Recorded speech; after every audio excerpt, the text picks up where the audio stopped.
58 minutes, une émission proposée et animée par Lionel Chalex.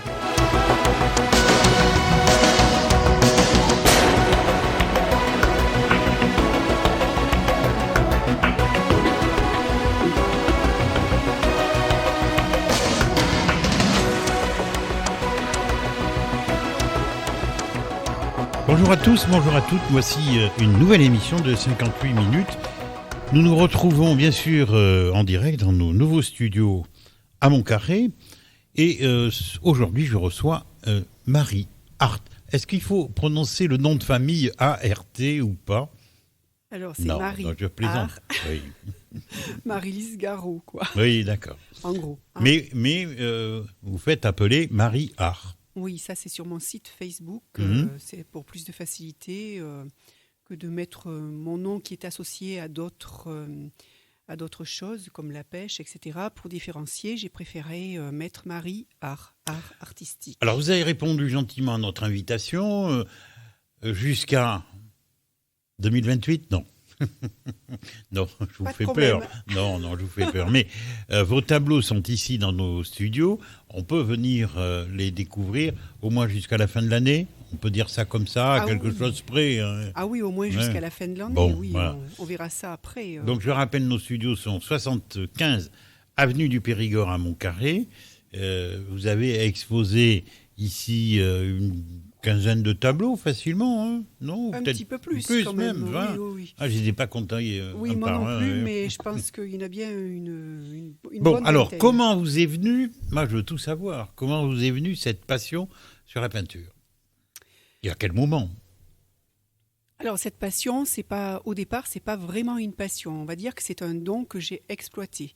Je tiens de ce don de ma maman, et qui, elle, ne l'a pas exploité. Et j'avais décidé d'en faire quelque chose. Voilà. Donc, j'ai fait des écoles qui m'ont permis de l'exploiter, de l'école Lettres et Arts de Bordeaux. Puis après, j'ai passé mon concours pour aller aux Beaux-Arts. J'ai fait 2 années et demie de Beaux-Arts, à Bordeaux toujours. Alors ça, c'était il y a longtemps. Bon, je n'ose pas vous demander, il y a combien de temps ? Non, mais c'est après. Vous avez fait des études, je suppose. C'est quoi ? C'est après le bac Alors, ce sont des études après le bac. Alors, non, le bac, en fait, seconde, première, terminale, lettres et arts à Bordeaux, à Camille Jullian. D'accord. Donc ça, c'est les arts appliqués. Et après... Que je connais. Voilà. Vous connaissez Camille Jullian ? Non, je connais les arts appliqués, l'école d'arts appliqués de Bordeaux. Et après, l'école des Beaux-Arts. Voilà. Ah, vous pensez qu'on s'était peut-être rencontrés avec Camille Jullian ? Ah, qui c'est ? Vous n'avez pas la moustache. C'est pour ça que vous ne me reconnaissez pas. C'est ça.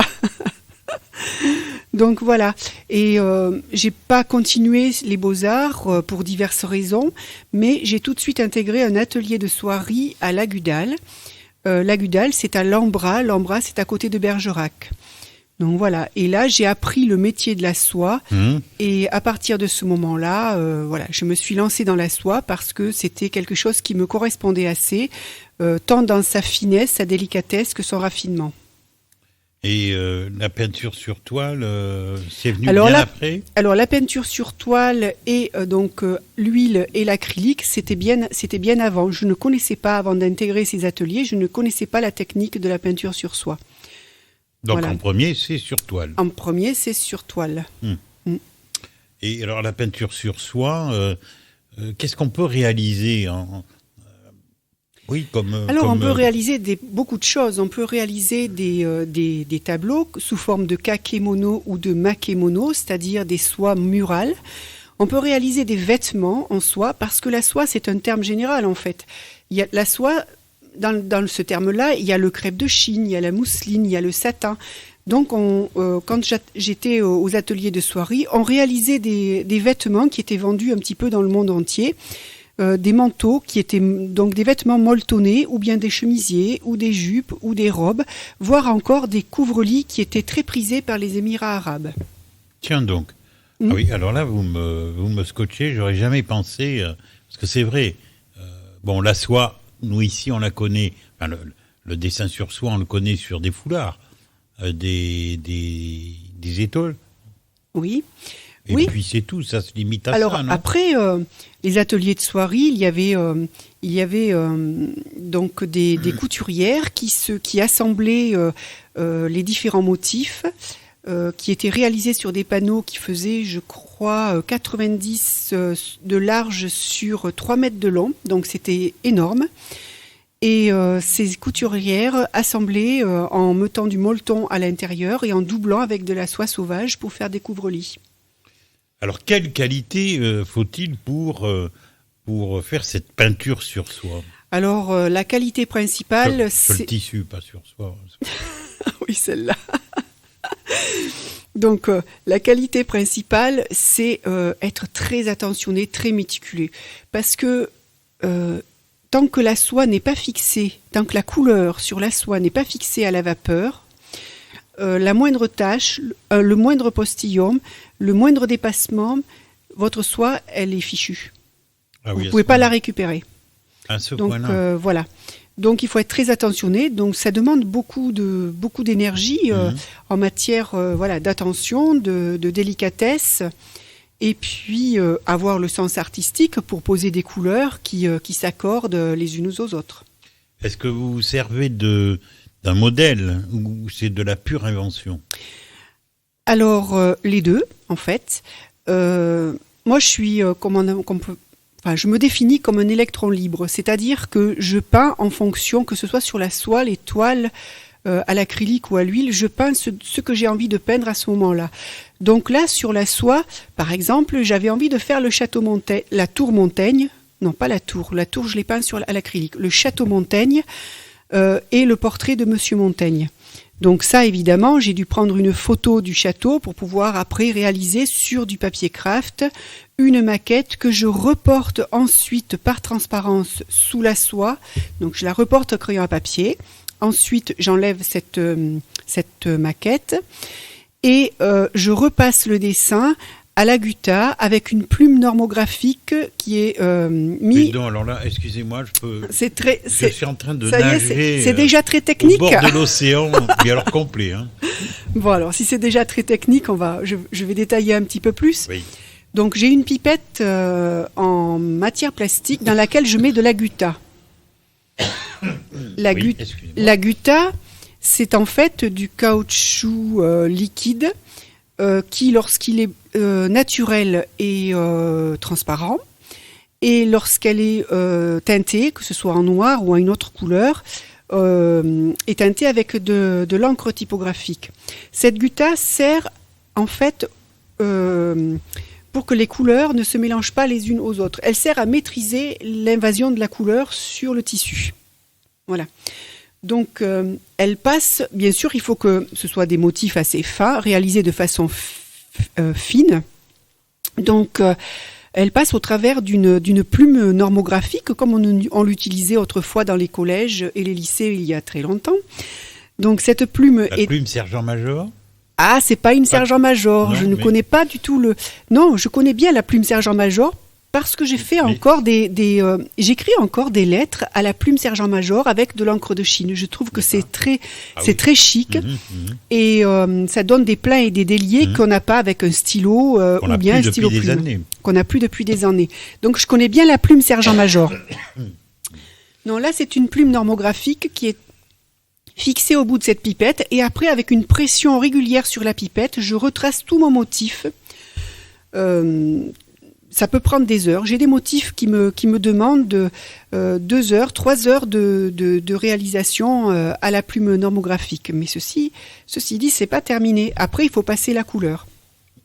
Donc la couleur, ce sont la couleur est fabriquée avec des pigments et ensuite, elle peut être diluée avec de l'eau et de l'alcool à brûler. De moitié-moitié. Alors vous comprenez bien que si je dilue beaucoup ma couleur, il y aura beaucoup d'alcool à brûler. Donc cette couleur devient très volatile. Et à la peinture sur soie, il ne faut pas attendre trop longtemps avant de faire un fond, etc. Il ne faut pas qu'il y ait des temps de séchage. Parce qu'il y a des temps de séchage et que vous reprenez par la suite, vous avez des auréoles et votre soie, elle est inexploitable, elle est fichue. Voilà. Donc, quand vous voyez des soies qui sont peintes en couleur très claire, vous pouvez vous dire que c'est carrément de la prouesse technique parce qu'il faut aller très très vite et passer autour de tous les motifs si c'est un fond ou dans le motif si c'est le motif. Donc voilà. Et en sachant que si on veut faire des effets de couleur, en mélangeant sans avoir recours à l'encre typographique et à la gutta, à ce moment-là, il faut savoir, il y a des petites choses techniques comme la couleur claire, bien entendu, dans ce cas-là, repoussera la couleur foncée. Voilà. Donc tout prévoir, tous les pots de couleur dont vous allez avoir besoin pour votre motif, tous les pinceaux, parce que c'est pareil, il faut être très très méthodique dans cette réalisation. C'est-à-dire que, par exemple, tout ce qui sera l'ensemble des jaunes, l'ensemble des rouges, l'ensemble des bleus, aura chacun une dizaine de pinceaux. Parce que si j'utilise un pinceau bleu, que je le lave mal, une fois que je l'ai utilisé et que je le plonge dans la couleur jaune, par exemple, ma couleur jaune, elle est fichue, ça sera du vert. D'accord. Voilà.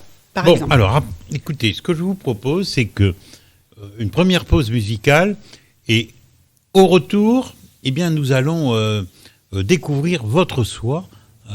Je vois, moi, ici exposé une soie avec des perroquets. Je voudrais qu'on la montre à la caméra aussitôt après notre pause musicale. À tout de suite.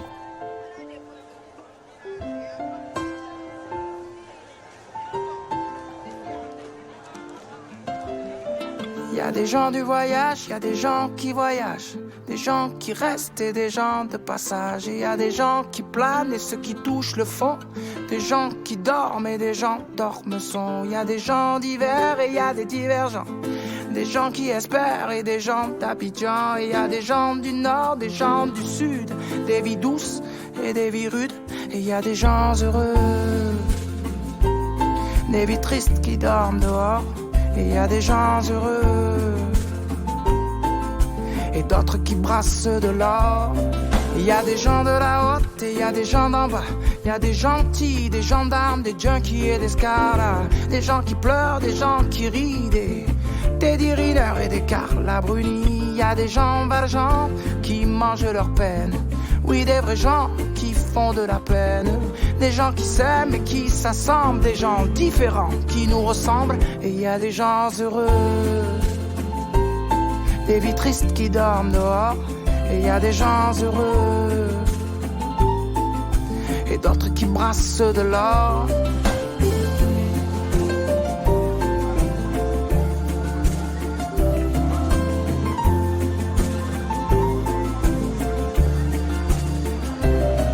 Il y a des gens de la nuit, il y a des gens du matin, des gens qui s'ennuient, des agents de mannequins. Il y a des gens qui saoulent et des gens soulageants, des gens qui rêvent la vie des autres gens. Et il y a des gens changeants et il y a des gens stables, des affligeants et des remarquables, des gens de l'Est, des gens à l'Ouest, des gens qui vont, d'autres qui restent. Et il y a des gens heureux, des vies tristes qui dorment dehors. Et il y a des gens heureux et d'autres qui brassent de l'or. Et il y a des indignés, des indigents, des déjantés, des commerçants. Il y a des gens simples, des gens seuls, des gens chanceux et des gens humbles. Il y a des amants, des dirigeants, des gens qui en bavent et des braves gens. Il y a des gens gays, des sergents. Et dans tout ça, et dans tout ça,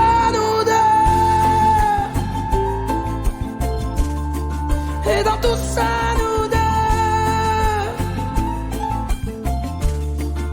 Dans tout ça, nous deux. Dans tout ça, nous deux. Et dans tout ça, nous deux. CLC Média, c'est la radio des copains.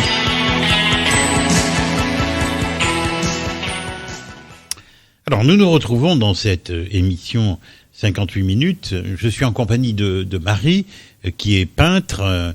Peintre, on parlait de la soie. Vous êtes de Montpont, on peut aussi quand même le rappeler. Oui. Et on parlait de la soie. Hop, je déploie, moi, ce qui me plaît beaucoup en premier. Voilà ce que vous avez réalisé. Par exemple, ces perroquets qui sont magnifiques, des couleurs magnifiques. Bon, voilà, ça, ce sont des soies qu'on accroche au mur. Voilà, ça, c'est l'exemple d'une petite soie murale. Oui. D'accord. D'ailleurs, ça représente sûrement beaucoup de travail. Ah ben ça, oui, ça représente beaucoup de travail, puisqu'on voit le tracé sur les plumes, on voit tous les tracés. Tout ça, c'est tracé à la main. Voilà. Et là, par exemple, comme j'expliquais tout à l'heure, on peut voir les effets de couleurs, de différence de couleurs, où la couleur rose a poussé la couleur rouge, par exemple. Ici aussi. D'accord. Alors après, on fait le fond. Là, pour le noir, j'ai fait le fond en dernier. Mais c'est pas toujours le cas, parce que la couleur noire a la particularité de faire des petits éclats. Et ces petits éclats peuvent se déposer sur une partie du motif. Et après, il va falloir trouver des astuces pour les dissimuler. Alors, moi, je range les perroquets. Je suis toujours à la recherche d'un perroquet. Il y en a qui m'entendent. Bon, bref. Et autour du cou, vous avez mis le foulard du château de Montaigne. J'ai mis ceux dont je parlais tout à l'heure. Donc voilà, c'est une photo que j'avais prise du château Montaigne. Et après, j'ai fait cette maquette que j'ai reportée après sur la soie. Alors là, par exemple, on peut voir qu'il y a beaucoup d'heures de travail et qu'il y a deux guttas. Il y a la gutta noire, que j'expliquais tout à l'heure, qui est teintée avec de l'encre typographique. Et pour donner les effets de carreaux du château, oui. La gutta blanche. Et de l'autre côté, j'ai fait le portrait de Monsieur Montaigne, ce qui sur de la soie reste quand même assez délicat à réaliser. Voilà. Alors, ce petit trait noir qu'on voit tout autour, c'est pour éviter que ça bave, en fait. Alors, ce petit trait noir permet, par exemple, ici ou là, au bleu, de ne pas intervenir dans la toiture du château, ou là, par exemple... Qui est un mélange de couleurs. Il est intervenu parce que je l'ai souhaité, comme si c'était un reflet sur la partie du château. Voilà. Et là, on voit bien que, par exemple, le fond est gris et le tour est bleu ciel dilué. Alors, comme c'est une émission de radio, et ceux qui nous écoutent, grâce à leur téléphone ou leur poste de radio, tout simplement, bon, vous avez quelques difficultés, bien sûr, à voir et à comprendre ce que l'on dit. Mais je vous encourage à aller sur YouTube, vous mettez...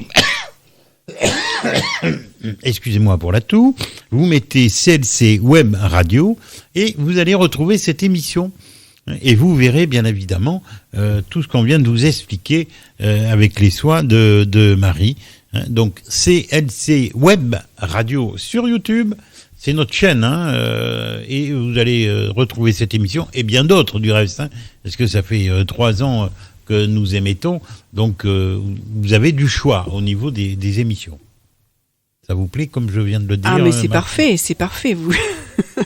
Vous voyez sévère. Non, non, c'est... J'ai eu peur. Pas du tout, n'ayez pas de crainte. Bon, alors ça c'est la soie. C'est peut-être un peu indiscret, mais comme celui des perroquets là, c'est combien de temps pour s'imaginer un petit peu le travail que ça représente? Alors là, sur ces perroquets, il y a à peu près, je vais dire, 5-6 heures de travail. D'accord. Voilà. Mais sur celui-là, sur le château Montaigne, j'ai quand même pas loin d'une dizaine d'heures de travail. Mais c'est pas le plus. J'arrive à avoir...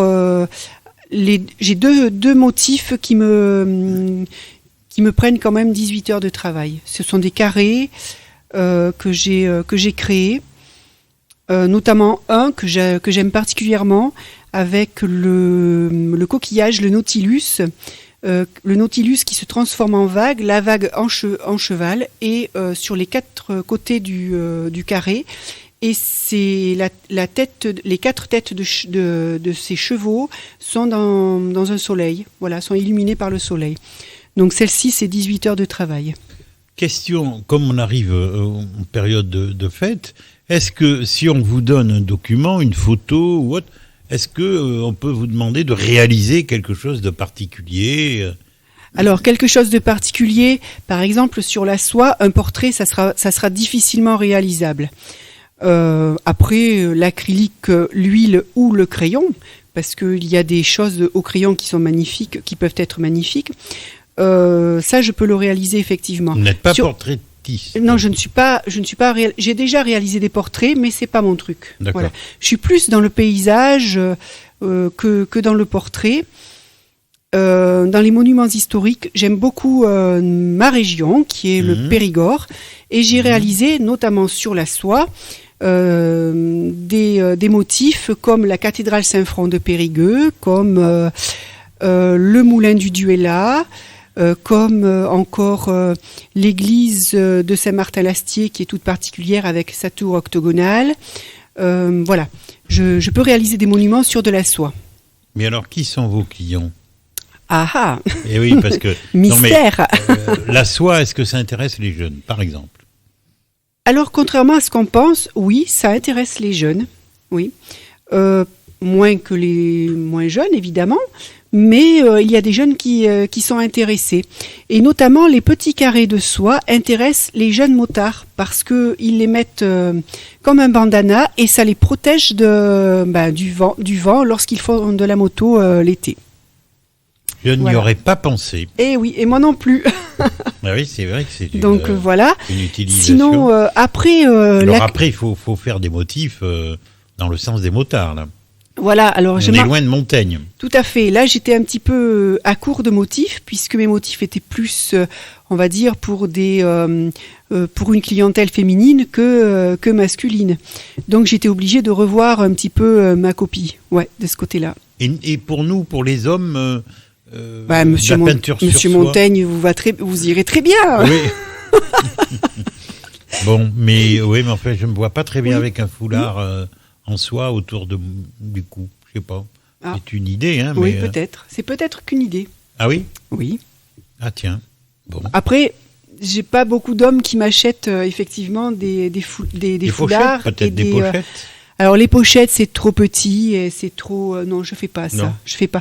Parce que la pochette, je suis pas sûre que le jeune public s'y intéresse. D'accord. Oui. Bon. Voilà. Bon. Sans vouloir faire référence à votre âge, évidemment. Non, mais ça, j'ai eu peur. Mais bon, on aurait changé de suite de conversation. Oui. Donc voilà. Alors les motifs, ce sont généralement des motifs fleuris, des animaux. J'ai eu des demandes pour réaliser sur de la soie, par exemple le portrait d'un chien, le portrait d'un chat pour offrir. Voilà. Ça, je peux le faire. Alors pourquoi des portraits sur les animaux et pas sur les humains? Ah, parce que je dois avoir un problème avec les humains, sans doute. Non, au secours. Je plaisante. D'accord, bon. Bon, alors, on va laisser la soie de côté, parce que ici, votre exposition, du reste, vous nous avez porté gentiment des modèles de soie que vous allez ramener, puisque vous participez à de nombreux marchés de Noël. Oui, le prochain, c'est quand? C'est où? Alors, le prochain, c'est le week-end prochain, 26 et 27 novembre, à la salle des fêtes de Saint-Michel-de-Double, où je vous invite, bien entendu, à venir découvrir tous les artisans qui vont être présents. Il y a de très belles choses. D'accord. 26, 27 novembre à Saint-Michel-de-Double, à la salle des fêtes. Voilà. Et après, vous en avez d'autres, un autre? Ah oui, j'ai le 3 décembre à Saint-Laurent-des-Hommes. Oui. Où je ferai une animation avec les enfants. Donc là, j'ai prévu un très très grand tableau représentant des reines qui avec un char, le Père Noël, des cadeaux, etc. sur la toile. Et les enfants vont peindre avec leurs doigts de façon Van Gogh. Et les plus grands, après, reprendront le motif pour donner un peu de profondeur. Voilà. Bon, dites donc, est-ce qu'on aurait assez de place pour faire ça ici? Oula, je suis pas certaine. Bon, pourquoi pas, mais ça demande beaucoup de place. Alors, ça demande de la place, mais il faut aussi avoir un point d'eau. Après, pour les enfants, il faut quand même faut avoir des protections parce que les vêtements, l'acrylique s'attache si elle sèche. Il faut des chiffons, il faut plein de choses. Ça se trouve. Mais pourquoi pas? Mais ça peut peut-être se faire. Ça peut peut-être se faire. D'accord. Je préfère faire une idée. Voilà, une idée. Je préfère faire des démonstrations ou bien des animations avec des enfants avec de l'acrylique. Plutôt que des démonstrations de soie qui nécessitent beaucoup plus de place et en plus pour moi c'est plus coûteux d'utiliser de la soie, etc. Puis pour les enfants ça va pas quoi. Voilà. Alors maintenant nous allons passer au chapitre 2 et on laisse de côté la soie et vous êtes donc artiste peintre sur tableau. Vous nous avez parlé tout à l'heure que vous réalisez des paysages, vous en avez porté pas mal. Oui. Vous êtes aussi attiré un peu par l'eau parce que dans bon nombre de vos tableaux, l'eau est présente et ça me plaît. Et ça me plaît. Je suis attirée par l'eau, mais pas de la même façon que vous. Mais bon. Vous êtes attiré par l'océan. Moi, je suis plus attirée par les petits. Non, l'eau en général. L'eau en général. Ah ouais. Moi, je suis plus attirée par les rivières parce que la rivière, c'est vivant, c'est beau, c'est voilà. Et les plans d'eau que je peux repérer dans la forêt. Il y a beaucoup de plans d'eau. Bon, on sait bien que la forêt de la Double regorge de divers plans d'eau. Et ça donne des paysages qui sont absolument fabuleux. Que vous y alliez le matin de bonne heure, où vous avez la brume qui se lève, ça donne quelque chose d'assez vaporeux, c'est magnifique. Et quand le soleil on a la chance d'avoir le soleil qui se lève derrière cette brume, ça donne une luminosité que vous trouvez nulle part ailleurs qu'avec l'eau. Quand on fait du paysage, il faut avoir l'œil, l'observation un peu plus poussée que tout à chacun. Toujours l'observation, toujours, que ce soit pour la soie d'ailleurs ou pour les tableaux, il faut toujours avoir l'observation. Par exemple, on voit que observer la nature pour la reproduire ou en tous les cas s'en inspirer. Il y a des plans différents. Alors on voit par exemple que dans la nature, au lever du soleil ou bien la journée même, le fond de votre tableau ou le fond d'une forêt est beaucoup plus clair. Et plus vous avancez, plus vous avez carrément des zones d'ombre, de noir et de terre brûlée qui sont importantes. Et c'est ça qu'il faut repérer parce que c'est ça qui vous donne la profondeur dans un tableau. Ensuite, la lumière, il faut arriver à la remettre de façon à ce que le tableau ait une cohérence. Donc, si votre lumière est face à vous, eh bien, vous allez avoir des reflets sur les troncs d'arbres, sur les herbes, sur les feuilles que vous allez pouvoir réaliser. Vous n'allez pas l'avoir n'importe où. Si elle est sur le côté, eh bien, vous allez travailler vos troncs d'arbres, tous vos motifs sur le côté par rapport à l'arrivée de la lumière. Si votre lumière est en face, vous la travaillez de face, ce qui fait que vous mettrez des filets de lumière de chaque côté des troncs d'arbres ou des motifs que vous allez faire. Ça c'est des détails. C'est très technique, mais par contre, voilà, il faut tout le temps observer. Moi, j'ai un certain âge et j'avoue que je suis toujours en train d'observer une feuille. Cet après-midi encore, j'observais des feuilles de charme. Et les feuilles de charme qui sont tombées au sol, elles sont magnifiques parce qu'elles sont très colorées. Il y a des nervures qui sont très apparentes. Il y a des couleurs, surtout en ce moment, des couleurs dans les orange, ocre, jaune, terre de sienne, des points de noir. C'est magnifique une feuille de charme, une feuille de chêne aussi. Mais enfin voilà, on est tout le temps en train d'observer. Et d'imagination de temps en temps, parce que oui. Vous peignez quelque chose que vous ne voyez pas, mais que vous avez dans votre tête? Alors ça peut arriver, mais ça sera pas forcément du paysage. Ça sera un peu surréaliste, comme un des tableaux qui est exposé actuellement dans les studios de la CLC. Et j'ai 2 tableaux comme ça qui sont un petit peu plus on va dire surréaliste, mais ce surréalisme est inspiré quand même de quelques éléments de la réalité. Voilà. Je peux pas moi, personnellement, je n'arrive pas à faire de l'abstrait pur. Il me faut toujours quelques éléments de réalité. Par exemple, là, le tableau que l'on a à ma gauche, on ne va pas le montrer, on ne peut pas de toute façon, avec ces éclairs, oui. Et lequel je vais parler. Bon, ça c'est... Ça, c'est d'après photo, ça. Ah, quand même, ah oui, il y avait une photo. Ouais. Mais même les paysages que je peux réaliser de la forêt ou bien de plans d'eau, ce sont souvent des paysages que j'ai pris en photo. Alors, je fais beaucoup de photos, mais je les emmagasine. Puis un jour, une photo que je n'ai pas remarquée en 2008, en 2022, elle va subitement me parler beaucoup plus qu'en 2008. Donc celle-ci, je vais l'exploiter. Voilà. Comme le dernier tableau que j'ai mis sur mon site Facebook, le dernier tableau sur le thème de la forêt, c'est une forêt. C'est une forêt que je connais très très bien, qui est à Saint-Laurent-des-Hommes. Et ce jour-là, il y avait une lumière très particulière, donc je m'en suis beaucoup inspirée. Alors vous avez dans votre dos, ne vous retournez pas, mais des terres cuites de Lilian Longo que vous connaissez bien, puisque il était de Montpont. Je ne sais pas si Gérard peut grossir un tout petit peu sur les terres cuites qu'il y a, voilà, là juste derrière, voilà. Et Lilian Longo, qui n'est plus de ce monde aujourd'hui, qui avait un talent fou, partait, je le sais, puisque on était assez proches l'un de l'autre, partait en campagne comme ça avec son bloc de papier, crayon, il dessinait et il reproduisait. Là, ici, pour ceux qui connaissent la bataille de Castillon, par exemple, c'est le château de la bataille de Castillon. Bon, il y en a d'autres, mais là, il faudrait qu'on bouge la caméra, donc c'est pas possible. Mais au-dessus, il y a une borie. Par exemple, Gérard, si tu peux faire un gros plan dessus, voilà. Là, on la voit un petit peu de travers, mais il y a une borie. Mais tout ce qui est réalisé, du reste, il allait sur place, relever, faisait un croquis et réalisait en terre cuite. Bon, voilà, vous voyez, c'est un peu le hasard, mais c'est quelqu'un que vous connaissez bien, qui habitait Montpont, qui était artiste. Voilà, on n'était pas très loin. On n'était pas très loin l'un de l'autre. J'habitais pas très loin et j'habite toujours pas très loin de son atelier.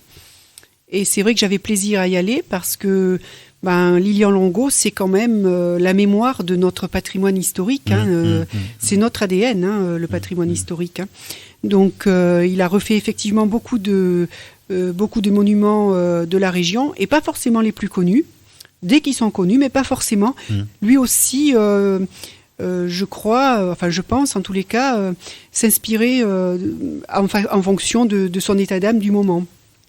C'était comme moi, je crois que Lilian était un électron libre qui était peut-être pas forcément très académique dans ce qu'il faisait, mais c'était toujours avec une très grande générosité qu'il réalisait ses terres cuites sur le Périgord. D'ailleurs, à Montpont, peut-être une suggestion, j'espère qu'un jour, il y aura un musée Lilian Longo, parce que franchement, il le mérite amplement. Je me souviens d'une des premières interviews avec lui, il y a 40 ans. Eh bien, il m'avait indiqué qu'il avait débuté la peinture pendant son service militaire et il peignait sur les bâches de camions. Il se servait des bâches de camions, il encadrait, il montait ça sur des cadres, et ça lui faisait des tableaux et il peignait là-dessus. Voilà, je ferme la parenthèse. C'était un très bel artiste. Oui. Bon, alors vous, la peinture, Marie, vous êtes dedans depuis quelques années. Est-ce qu'il y a des moments où on a envie de tout arrêter, de dire je passe à autre chose, non, ça m'agace.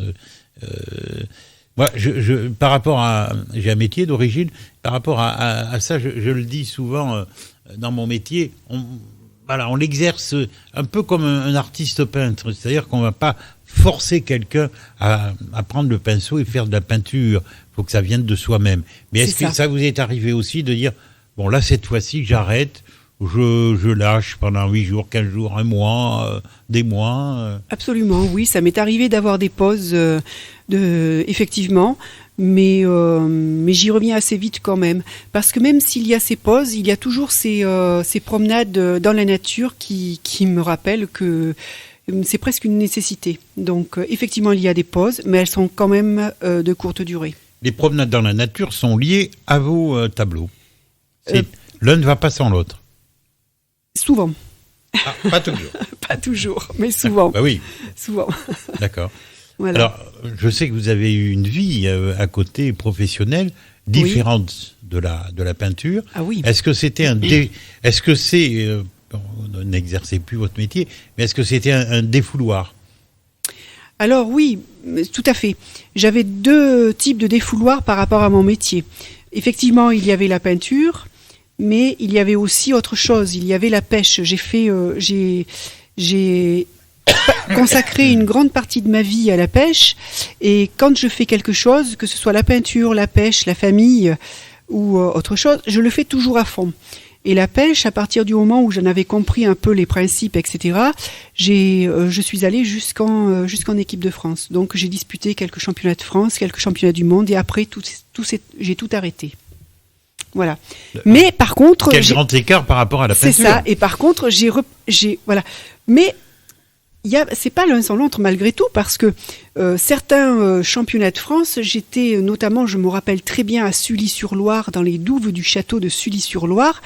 J'étais subjuguée par ce château, et donc le côté artistique reprenait, mais il y avait le côté compétition qui était là. Donc c'était un petit peu compliqué de conjuguer les deux, au risque de décevoir un peu mes coachs sportifs. Eh bien, nous allons, nous, maintenant, faire une deuxième pause musicale dans cette émission, et on se retrouve dans quelques instants.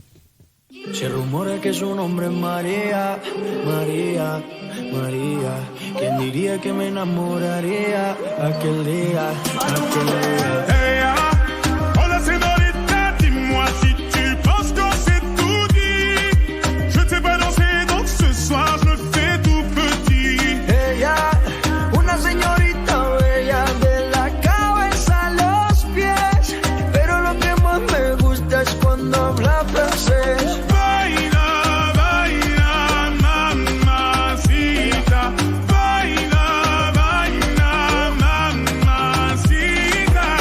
Hasta Francia, baby, que elegancia, perfume Chanel, Dior, baby, que fragancia, está rica, delicious, you look scrumptious, I just wanna be inside, feel your emotion, me mandas un emoji de eso que soy como el diablo, ¿por qué no hablas de frente, baby, háblame claro, en este cuento yo no quiero ser el malo, no mandes señales, vámonos directo al grano, dime, si tú y yo nos vamos al lugar lejano, sigue ese movimiento,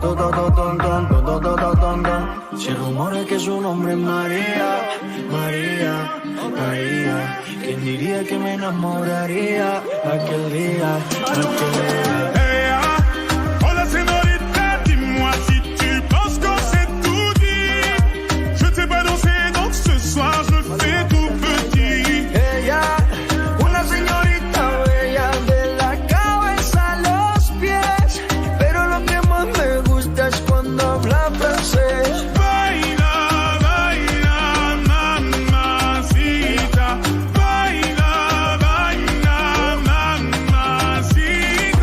Dis-moi ce que tu veux, dis-moi ce que t'attends de moi. Je t'ai vu apparaître et disparaître comme un ninja. T'entends des choses sur moi, tu te méfies, je le sais déjà. Je te retiens, tu m'échappes, silencieux comme un chat. Bon courage à celui qui te mariera. Je vais me contenter de t'appeler Maria, sous le soleil de Santa Monica ou Santa Maria. Dis-moi ce que tu veux, dis-moi ce que t'attends de moi. Je t'ai vu apparaître et disparaître comme un ninja. T'entends des choses sur moi, tu te méfies, je le sais déjà. Je te retiens, tu m'échappes, silencieux comme un chat. Toujours à l'affût de quelques dinero. Pas facile d'aimer avec un cœur derrière les ballots. J'ai perdu beaucoup de sang, il serait temps de me faire un galop. Juste après la paix, on aligne yo te quiero. Se rumora que su nombre es María, María, María. ¿Quién diría que me enamoraría aquel día, aquel día? Hey, hola señorita, dis-moi si tu penses qu'on s'est tout dit. Je ne sais pas danser, donc ce soir je me fais tout petit. Ella, una señorita bella de la cabeza a los pies, pero lo que más me gusta es cuando habla francés.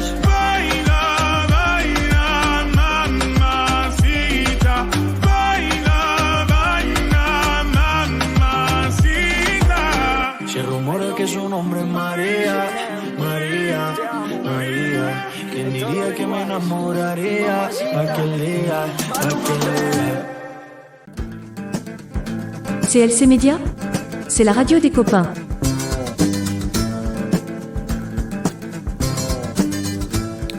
Dernière partie de cette émission, je vous rappelle que je reçois Marie, qui est artiste peintre de Montpont-Ménécérol, qui expose ici dans nos studios, qui a gentiment accepté notre invitation. Donc vous pouvez venir voir ses tableaux, les acheter du reste aussi en passage. Elle est présente jusqu'à la fin de l'année. C'est le 75 avenue du Périgord à Montcarré. C'est pas loin de Castillon-la-Bataille, c'est pas loin de Sainte-Foy-la-Grande. Pour vous situer, c'est presque entre les deux. Alors Marie, cette passion que vous possédez depuis des années, je pense à des jeunes, peut-être, ou moins jeunes même, parce qu'on se lance dans la peinture, j'ai remarqué, à tout âge, il n'y a pas d'âge. Absolument. On peut être très jeune comme on peut faire partie des anciens. Oui. Et cette passion qu'on a eue des fois, ou cette envie plutôt, qu'on a eue pendant des années, hop, là voilà, pour les anciens en particulier. Est-ce qu'on peut en vivre ? Alors, non. Moi, personnellement, je n'en vis pas. Loin de là. Pourtant, mes tableaux, je pense qu'ils ne sont pas très onéreux parce que j'ai une explication à ça. D'ailleurs, premièrement, je ne suis pas un peintre coté et je ne tiens pas à l'être. Pour quelle raison ? Parce que moi, je reste, en toute modestie, je reste un petit peintre de campagne et je considère que la culture artistique, elle doit être accessible à tous. Donc, je suis plutôt satisfaite de voir quelqu'un qui a pas forcément de gros moyens, mais qui a flashé sur un de mes tableaux et qui l'emmène. Voilà, ça me plaît. Voilà. Donc, Bravo. Donc, voilà, ça c'est ma philosophie. Et je terminerai juste sur une petite chose. L'art, ça se transmet. Par exemple, j'ai repéré un petit garçon qui habite pas très loin d'ici, qui, à mon avis, a un talent artistique qu'il faut exploiter.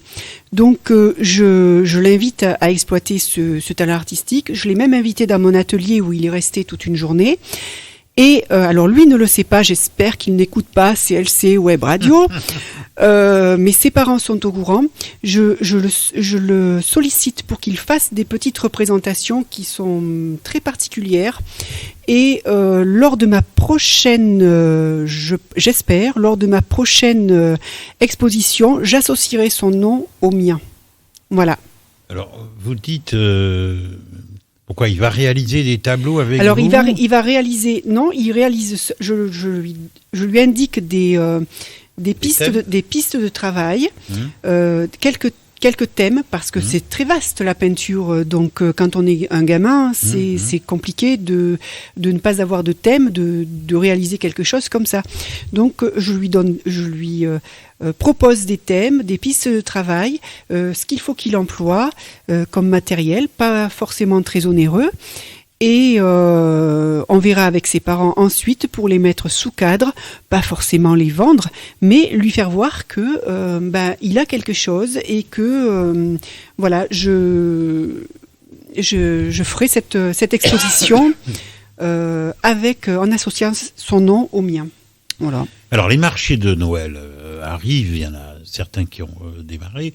On voit beaucoup de choses dans ces marchés de Noël, oui. Des expositions. Oui. Là, je vais être un peu sévère.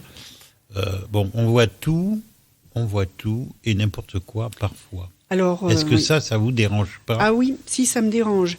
J'ai vu des marchés de Noël où j'étais invitée.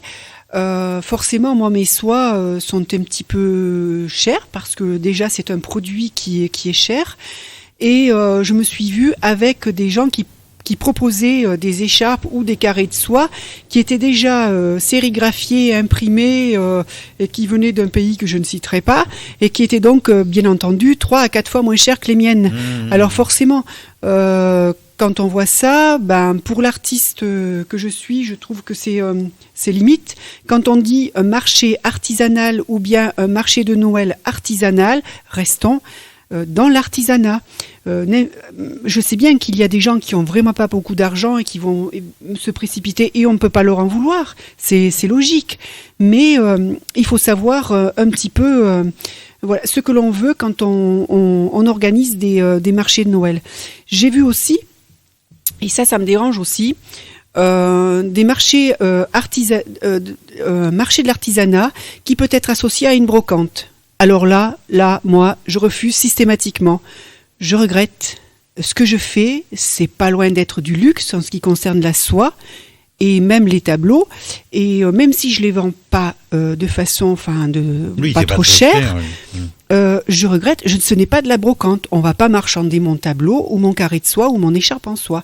Donc là, je refuse de venir en général. Oui, ça c'est gênant. Bon. Donc vous êtes bien dans ma question quand je dis qu'on voit un peu tout et n'importe quoi, et même il y a parfois des exposants qui dévalorisent complètement les marchés de Noël. Autant on voit des choses qui sont surprenantes, magnifiques. On Absolument. se dit mais c'est surprenant de se retrouver dans un petit village là à exposer ce qu'on en a fait, alors que ça mériterait peut-être d'autres lieux beaucoup plus importants. Et puis on a les gens qui arrivent avec, c'est des rêveurs, ça, je ne sais pas si quelque part ça tue pas un peu les marchés de Noël. Alors certainement, mais alors je sais plus si c'est sur le marché de Noël de Colmar ou de Strasbourg où le maire d'une de ces deux villes n'invite que des artisans, des vrais artisans. Et oui, c'est entre professionnels et non professionnels, vous voulez dire. Voilà, mais alors quand je dis ça, c'est je pense qu'ils n'invitent pas des gens qui achètent des choses toutes prêtes et qui les revendent par la suite. Voilà, c'est des choses, c'est de l'ordre de la création. Et je sais plus quel est le maire, si c'est celui de Colmar ou de Strasbourg, et ça a été un petit peu critiqué. Mais personnellement, je trouve que c'est pas une si mauvaise idée que ça, parce que effectivement, les choses qui sont achetées en masse et revendues ensuite sur les marchés, que ce soit de Noël ou autres, ça n'a plus la qualité artistique que ce type que ce type de manifestation devrait requérir. Alors, qu'est-ce que vous pourriez, pour en terminer, c'est le mot de la fin, mais qu'est-ce que vous pourriez dire à quelqu'un qui a cette passion, cette envie, là, dans un petit coin, mais qui n'ose pas franchir le pas? Qu'est-ce que vous pourriez lui conseiller? Eh bien, ce que je pourrais lui conseiller, la vie est très courte et c'est dommage de ne pas oser. Donc, il faut se lancer. Il faut repérer des artistes justement dans ce type de marché ou dans ce type de marché et puis prendre leurs cartes et ne pas hésiter à les appeler parce que nous on est content de partager et de solliciter quelqu'un quand on ressent ses capacités artistiques. On est content de pouvoir aider à développer ces capacités-là. Comme pour ce petit garçon que je veux associer à ma prochaine exposition, par exemple. Eh bien, merci Marie d'être venue jusqu'à nous ici à Montcarré. Je rappelle que votre exposition de tableaux est installée dans nos studios jusqu'à au moins la fin de l'année. Donc venez, c'est ouvert ici quasiment tous les après-midi, quasiment, et ça peut être un beau cadeau pour Noël. Tout à fait. Et moi, je tiens à vous remercier, vous, l'équipe de CLC Web Radio, de m'avoir associé à votre inauguration de vos nouveaux locaux. J'ai vu plein d'artistes, j'ai vu plein de choses. C'est magnifique et je vous remercie beaucoup. J'espère à très bientôt, Marie. À très bientôt. Merci à vous. Rendez-vous pour une nouvelle émission dans 8 jours avec... à nous, 58 minutes, une nouvelle personnalité. Mais avant 58 minutes, le mardi, vous le savez, il y a Libre Santé avec le docteur Jacques-Michel Lacroix à partir de 17h. Bonne fin de journée. Merci à Gérard Pommier qui était à la vidéo. Merci et surtout, restez à l'écoute de CLC Média. 58 minutes, une émission proposée et animée par Lionel Chalex.